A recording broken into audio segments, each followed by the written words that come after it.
Il y a quelques mois, un mail retient mon attention. Il m'appelle à soutenir la construction d'une usine géante de dirigeables en France. Moi, j'en étais resté à ces ballons gigantesques qui avaient globalement disparu depuis pas mal d'années. Je découvre qu'une entreprise mise sur leur grand retour et promet de révolutionner le transport aérien de charges lourdes. Flying Care delivers much more than medical equipment and supplies. It delivers hope.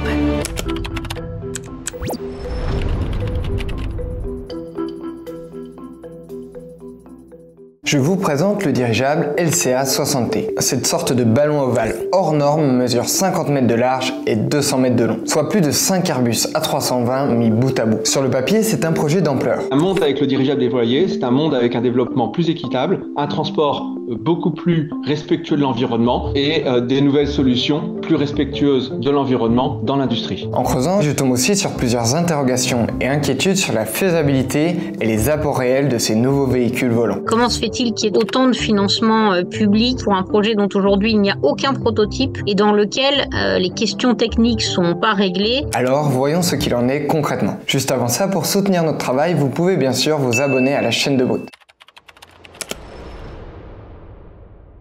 Les dirigeables, ce n'est pas une idée totalement nouvelle. 1852, l'ingénieur français Henri Giffard vient d'inventer cet étrange ballon rempli de gaz et propulsé par une hélice. Et il réussit à parcourir près de 28 km à son bord. Il ne sait pas encore que son invention, elle va connaître un véritable âge d'or. 60 ans plus tard, en pleine Première Guerre mondiale, l'Allemagne multiplie les zeppelins pour effectuer des bombardements et mener des missions de surveillance. Pendant plusieurs décennies, l'Allemagne donc, mais aussi la France, les États-Unis et une poignée d'autres pays se livrent à une course pour créer des modèles de plus en plus gros qui révolutionnent aussi le transport de passagers. Mais cet âge d'or, il va connaître un gros coup d'arrêt à la fin des années 1930. On reviendra précisément sur ce déclin, mais avançons dans l'histoire. En 2012, 160 ans après l'invention d'Henri Giffard, naît la société Flying Whales, littéralement baleine volante. On a répondu à un besoin exprimé au départ par l'État français. L'État français, en 2012, a fait le constat que le deuxième contributeur du déficit de la balance commerciale française, c'était le bois. Pour aller chercher le bois dans les forêts françaises, y aller par les routes, il n'y a pas retour sur investissement et il y a un impact social et environnemental qui est fort.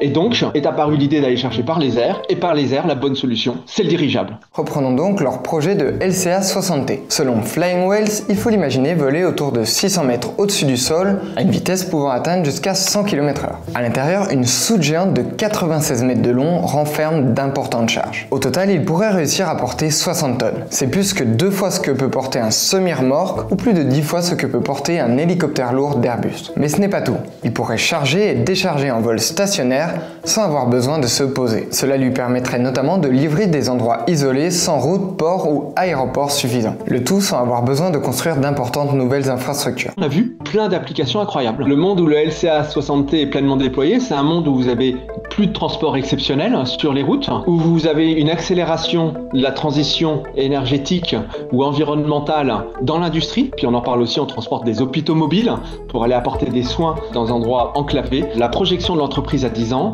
est effectivement d'avoir déployé 160 dirigeables dans le monde. Le marché accessible est d'au moins 800 dirigeables. Ça veut dire que derrière, évidemment, on va continuer à produire. Il y a un deuxième avantage largement mis en avant, c'est que ce véhicule permettrait de grosses économies d'énergie tout en limitant la pollution. Alors on va creuser en détail ses promesses et les défis techniques que ça pose dans les parties suivantes, mais avant ça, qui dit projet inédit, dit usine tout aussi inédite. Elle devrait s'implanter dès cette année en France et fait fortement débat.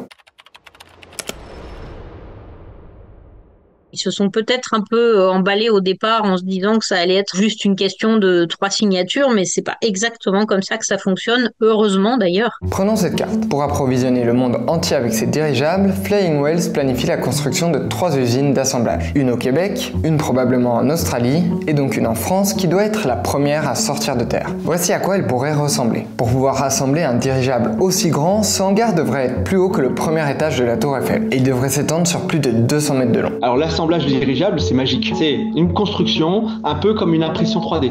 Donc on fait le haut du dirigeable, puis après on vient le soulever, et puis on fait la partie inférieure. En plus de 2 hangars de ce type, il faut notamment d'autres bâtiments, une zone d'envol pour tester les dirigeables et une zone pour tester le chargement des charges lourdes. Cette activité devrait générer à terme 300 emplois directs, dont une centaine de sous-traitants et environ 300 emplois indirects selon Flying Whales. Mais je me suis rendu compte que ce projet d'usine ne fait pas consensus. Le projet va impacter des zones à fort enjeu environnementaux. Plongeons sur le site retenu, il est situé en Gironde, à 50 km de Bordeaux, sur la commune de La Ruscade. Certains endroits devraient être préservés, mais ce paysage devrait quand même être dégradé ou détruit sur environ 80 terrains de foot, selon cet avis de 2024. Évidemment, pour faire décoller des dirigeables, ça nécessite qu'il n'y ait pas d'obstacles, donc il faut massivement déboiser. La problématique est que les nappes phréatiques sont affleurantes, donc vous avez des zones humides. Cette zone est une zone qui est en bordure de zone Natura 2000 et qui est une zone qui est extrêmement densément peuplée en termes de biodiversité. Au cœur des préoccupations, il y a plusieurs lieux de vie favorables pour de nombreux animaux, dont certains rares ou protégés.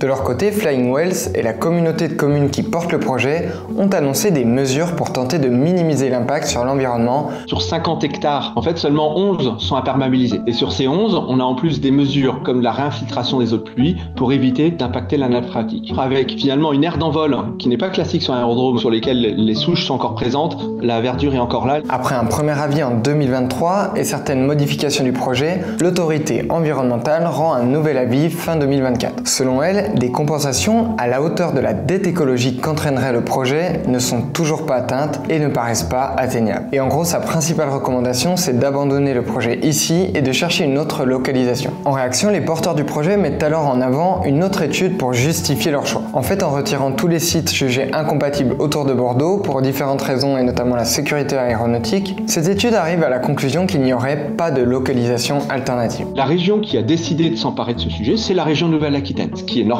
C'est un bassin d'emploi de l'aéronautique important. Et le site ayant le moindre impact environnemental, c'est la Ruscade. Si c'est fait à cet endroit, la perte est irrémédiable. C'est pas le seul site en France où une implantation de 70 hectares est possible. C'est que c'est poussé forcément par les investissements de collectivités, la promesse d'emploi. En parallèle, de nouvelles mesures et un élargissement des compensations sont annoncées, avec notamment une zone dédiée aux visons d'Europe et des infrastructures pour faciliter son passage. C'est toujours mieux de l'améliorer, mais ça ne compense pas ce qui est détruit en fait. C'est une zone qui servait déjà de compensation écologique. Alors déjà, quand on remplace les zones en compensation écologique, évidemment, ça veut dire qu'on a détruit ailleurs. Mais alors si en plus on commence à déboiser les zones qui servaient de compensation écologique sur d'autres sujets, bon, c'est plus la peine. Le ministère de la Transition écologique a émis un avis conforme sur notre dossier en mai 2025 et l'ensemble des travaux que l'on a menés permettent de démontrer que l'on ne nuit pas au maintien de l'espèce. Alors on va traiter d'autres sujets, donc je peux pas vous détailler toutes les mesures des porteurs de projets et toutes les inquiétudes, mais si ça vous intéresse, je vous mets comme d'habitude toutes les sources principales sous la vidéo YouTube. La dernière version du projet, elle a été soumise à une consultation dans le cadre d'une enquête publique cet été et le bilan doit encore être publié au moment où j'écris. Les permis de construire pourraient être délivrés dans la foulée. Mais revenons au dirigeable en lui-même et aux avantages mis en avant sur le carburant et la pollution. L'une des promesses au cœur du projet, c'est de répondre aux enjeux écologiques de notre siècle en réduisant notamment l'empreinte écologique du transport de marchandises et en économisant du carburant. Et c'est notamment une des justifications de l'argent public apporté au projet. L'explication écologique qui consiste à dire ça va diminuer les gaz à effet de serre n'est pas démontrée. Alors qu'en est-il? Dans plusieurs documents, la société affiche une réduction de 60% à 87% des émissions en comparaison à la logistique traditionnelle. Quand je vois ça, j'avoue que je trouve ça assez impressionnant, surtout quand on sait que le transport a un impact important. Il représente plus de 15% des émissions de gaz à effet de serre dans le monde et 34% en France. Pour être sûr de bien comprendre les chiffres, sur le site de Flying Wells, je clique ici sur une étude signée Carbone 4, un cabinet reconnu pour son travail sur ces questions. Je vous passe les détails que vous pourrez aller voir si ça vous intéresse pour aller directement au message à retenir. Pour le climat, dans le cas de projets isolés spécifiques, le LCA 60T est une alternative intéressante à la pirogue, l'avion et l'hélicoptère. Et ça, c'est principalement parce que le dirigeable reste en l'air à l'aide du gaz qu'il contient qui est plus léger que l'air, alors que ces autres véhicules volants consomment beaucoup de carburant pour ça. Ces économies de carburant des dirigeables est aussi mise en avant dans plusieurs études scientifiques plus larges que j'ai pu voir. Autre avantage dans ce cas-là, sa grande capacité de chargement réduit les allers et retours. Mais qu'en est-il par rapport au camion alors? L'étude dit bien que ça peut être avantageux dans un cas où l'acheminement en camion nécessiterait par exemple des constructions de nouvelles routes ou des élargissements de routes. Mais dans des conditions normales, sans travaux, alors ce dirigeable entraîne généralement plus d'émissions que le transport routier. Arrivé ici, si vous vous demandez comment fait le dirigeable pour avancer, eh bien c'est grâce à 32 moteurs. Ce modèle devrait d'abord fonctionner à l'aide de kérosène ou de carburant dit durable comme de l'huile de cuisson par exemple, puis à la suite passer à l'hydrogène renouvelable. L'étude explique que l'huile de cuisson et encore plus l'hydrogène renouvelable entraînent de meilleurs résultats, mais que ce sont des sources d'énergie amenées à être très demandées dans les années à venir, notamment par l'aviation classique ou le transport maritime. Si j'essaye de résumer, il y a donc des cas où Flying Whales pourrait effectivement avoir un avantage plus ou moins grand, mais aussi d'autres configurations où ce n'est pas le cas, comme on l'a vu avec le camion. Alors pour avoir une vision globale, je me suis demandé si Flying Whales avait estimé, une fois la flotte de 160 dirigeables déployée, quelle part de trajet plus polluant elle espérait remplacer au total. Quand on parle au niveau global, il y a des métriques qui existent à l'Union européenne qui font pas beaucoup de sens parce qu'on trouve des chiffres complètement fous. C'est trop optimiste, donc je communique pas du tout sur ces chiffres, d'autant que tout le monde fait un effort pour décarboner. En revanche, ce qui est certain, c'est qu'à chaque fois qu'on vient remplacer un transport sur les différents cas qu'on a étudiés, on gagne 60%, voire parfois plus, dans l'empreinte carbone. Et quand vous compariez par rapport au camion, il est évident que pour aller déployer une pale d'éolienne en Beauce, vous n'allez pas prendre un dirigeable. La route, elle est là, elle est existante. Donc finalement, l'apport du dirigeable, il est pour empêcher la création d'une route à certains endroits et il est pour remplacer les convois exceptionnels qui ont un impact environnemental fort au-delà de l'empreinte CO2. Il y a un autre risque à prendre en compte selon l'étude. C'est ce qu'on appelle les effets rebonds. Pour résumer, vous vous souvenez, ce dirigeable, il peut faciliter l'accès à des zones où on n'aurait pas trop pu aller sans lui. Et donc son existence même entraîne la possibilité de développer des projets qui n'auraient pas existé sans lui. Et il est possible que ceci nuise au climat ou à la nature. Carbone 4 précise que dans certains cas, il pourrait y avoir un compromis entre ce nouvel impact environnemental et l'impact social que pourrait avoir le désisolement de ces zones. Par exemple, si ça permet un meilleur accès aux soins ou à des services de base dans des endroits où il y en a besoin.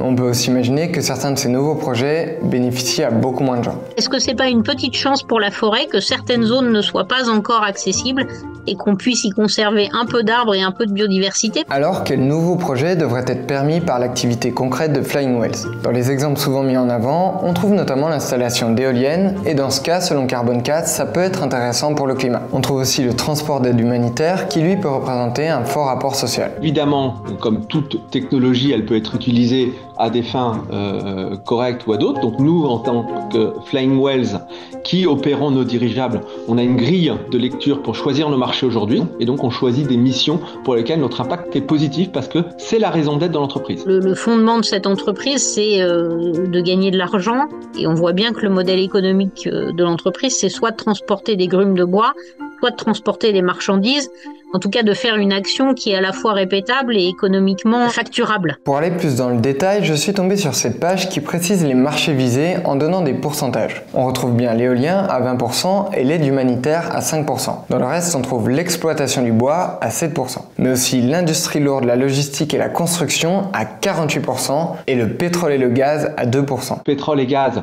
il y a pareil, et là on discute très ouvertement. Le sujet, il est quelle mission on fait. Soit ce qu'on nous demande, c'est d'aller déployer une infrastructure pour exploiter un nouveau puits, et ça c'est dans notre grille de choix de marché, et ben c'est un no-go, voilà, c'est relativement clair. Soit on est sur décarboner un transport qui est fait aujourd'hui, et là bah oui, mais aujourd'hui il vaut mieux faire ce qu'on fait mal aujourd'hui, plutôt que de se dire non, ça touche au pétrole, je le fais pas et je laisse avoir un impact environnemental 5 fois plus élevé. Je précise que dans un autre document de février 2025, je suis tombé sur d'autres pourcentages que je vous affiche ci-dessous. Au-delà de toutes ces questions, certains se demandent si ce projet est vraiment réalisable. Retournons rapidement au début du siècle dernier. Les dirigeables sont en train de révolutionner la guerre et surtout le transport de passagers sur de longues distances, et ils sont de plus en plus utilisés. Et puis arrive le 6 mai 1937. Nous sommes à bord du LZ-129 Hindenburg, le plus gros dirigeable jamais construit, avec ses plus de 240 mètres. Il est parti de Francfort, mais il n'arrivera jamais à Lakehurst aux États-Unis, sa destination prévue. Alors qu'il s'approche de la base, le gaz qu'il contient s'enflamme, puis le dirigeable s'écrase au sol, faisant plusieurs dizaines de victimes.